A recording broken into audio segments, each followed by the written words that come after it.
Daily News Central.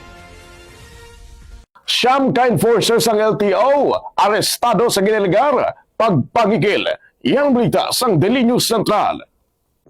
Arestadong siyam kamiyembro sa Regional Law Enforcement Section sa Land Transportation Office Caraga matapos madakpan sa isa ka-entrapment operation bangod sa ginalegal pagpangikil sa mga driver sa Buena Vista, Agusan del Norte. Ginpatigayon ang operasyon sa Hunyo 18 sa Barangay Alobihid, pinaagi sa Joint Operations ng LTO Central Office, Philippine National Police Regional Office 13, Regional Intelligence Unit 13, Regional Mobile Force Battalion 13 kag Buena Vista Municipal Police Station. Base sa inisyal nga report, nadakpan sa aktong mga driver nga ginalegal nga nagabaton kag nagakolekta sang kwarta gikan sa mga driver samtang naga-duty. Nakumpiskal sa operasyon ng mark money, nagkalaylay nga kandidad sang kwarta, handheld radios, cellular cellphones, traffic apprehension forms kag iban pa nga mga ebidensya. Suno kay LTO Chief Assistant Secretary Marcos Lacanilao, wala sang lugar ang korupsyon kag pagpang-abuso sa sulod sang ahensya. Ginmando man niya ang pagpatuman sang administratibo nga kaso batok sa mga dakpan nga mga sospek.